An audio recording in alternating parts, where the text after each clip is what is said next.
Hey friends and family, this is Marilyn from tarotclarity.com, and as you know, I've been focusing in the recent weeks on tarot decks that I have in my collection that I've never showcased before for whatever reason. I just bought them, perhaps I used them briefly and then put them away, and they just become part of my collection.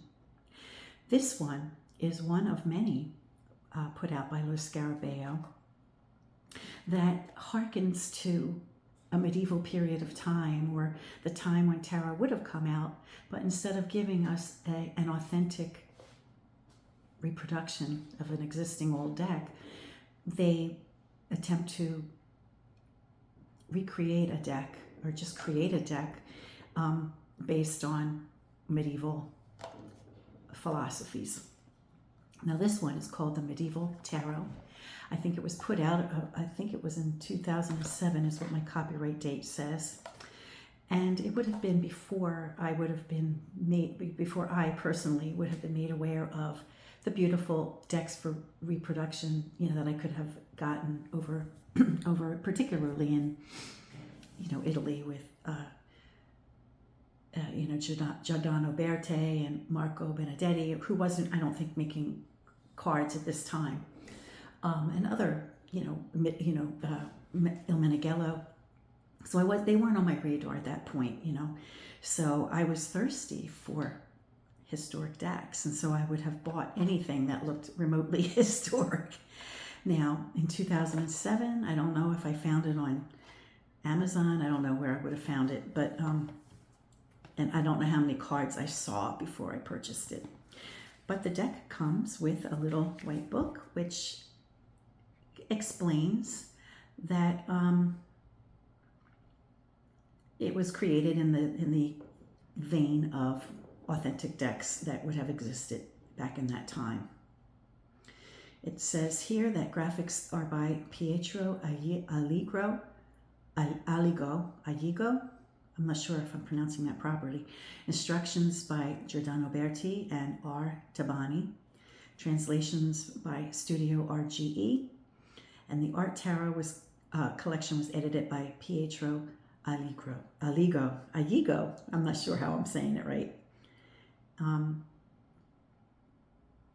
So I don't know if they've, if the artist who did this deck created the images, or if they sourced the images from antiquity and then just, made it, suited themselves to make the, to the way the deck, you know what I'm saying. Took the images and suited it to fit their agenda for this deck. So let me flip the camera and we'll get started. So here we have the Fool. Rather unusual looking Fool. He's got ridiculous shoes. He's got bells on. He's got an unusual hat. Maybe it's a dunce cap. He's fleeing a situation, maybe.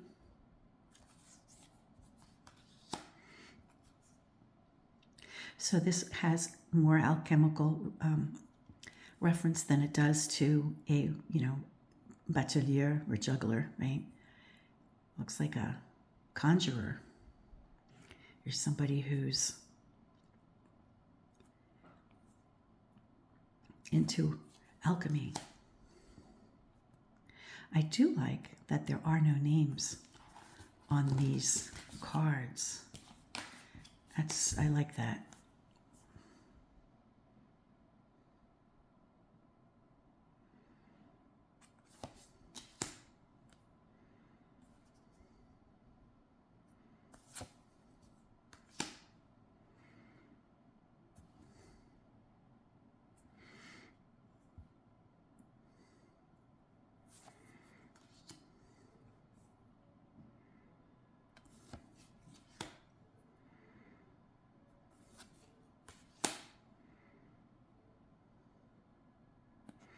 A scalloped edge that's affected by the wind. Justice is 8. We have the hourglass rather than a lantern for the Hermit.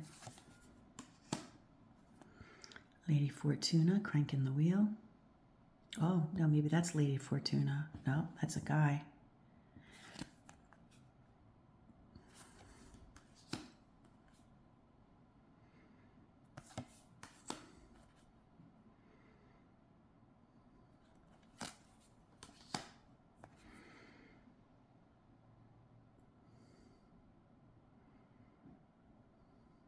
That's an interesting take.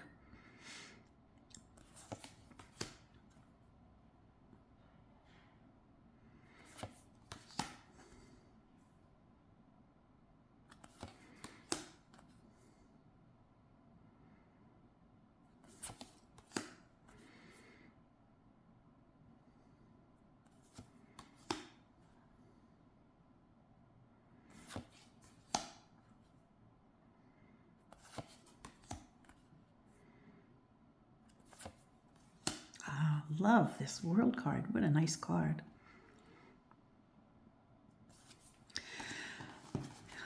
But then, of course, to my dismay, when we get to the pips, it's, illustrated, which no matter how well a designer, I think, attempts to make a deck a hybrid deck, once you put pictures on it that override the message of two swords, for example, it takes over the meaning.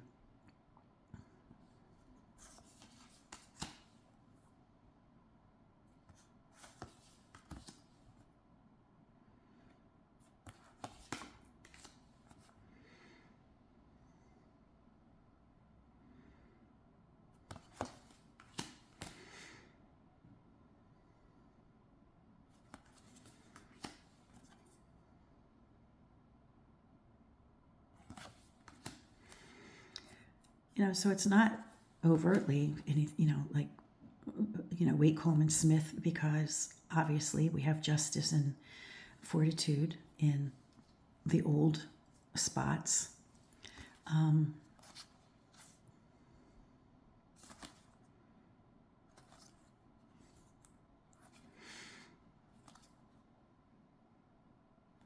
Let me go back and look at the Three of Swords and see what they did there.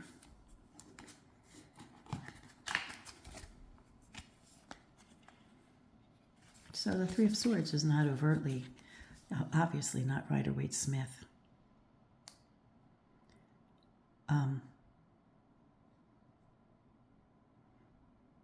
So that's refreshing.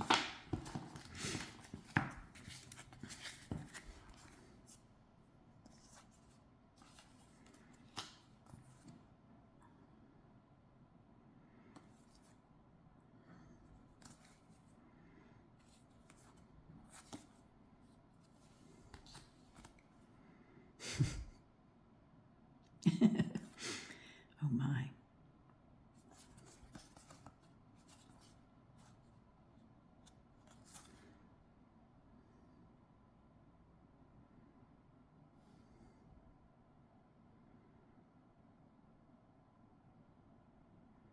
Is that a dead lion?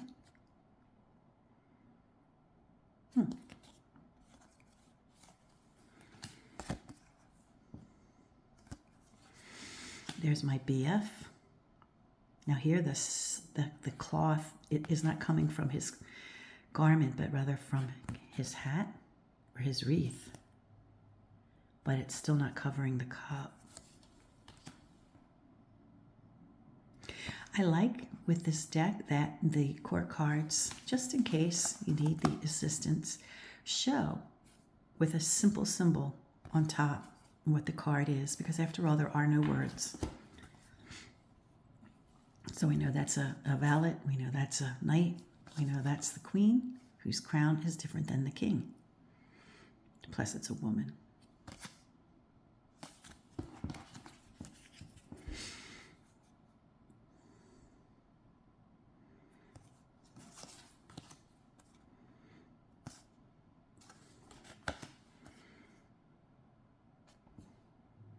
So this guy's being hoisted onto his horse, who is not a friendly horse. Or he's being hoisted off. Either being put on or being taken off, I don't know.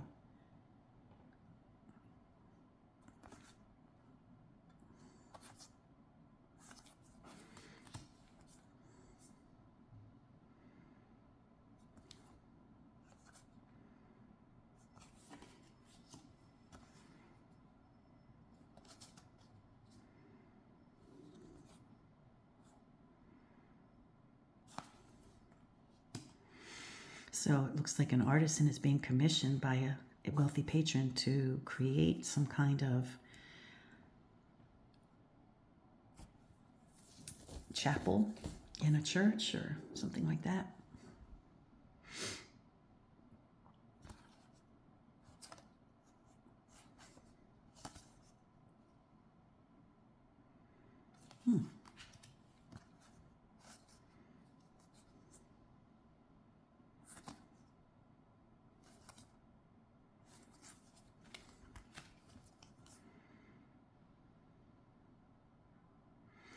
And the last suit of coins.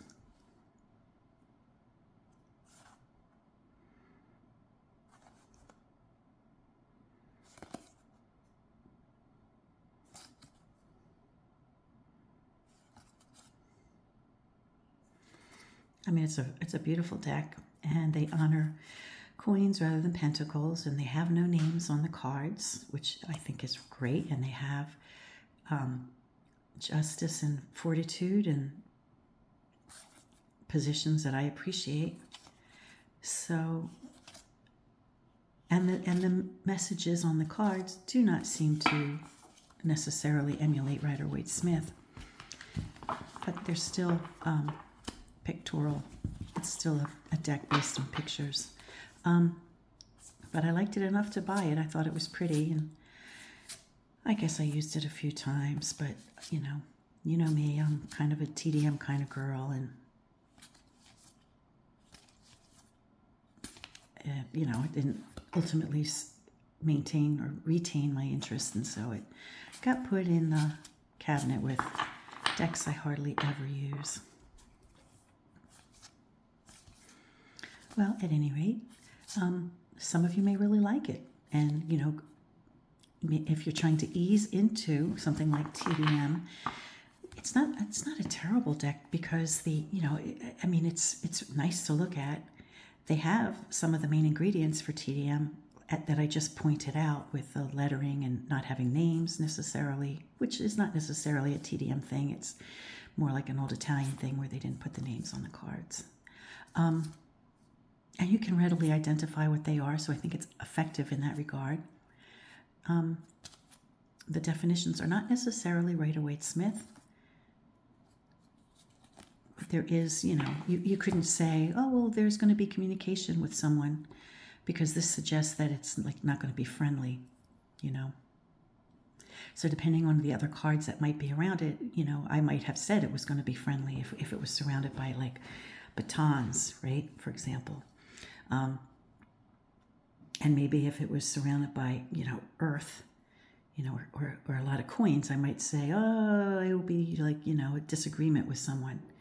But just by pulling the Two of Swords, I wouldn't necessarily suggest any kind of falling out with another person that this card by itself would, seems to be representing. But at any rate, I hope you found this interesting. Until next time, friends, peace and stay well.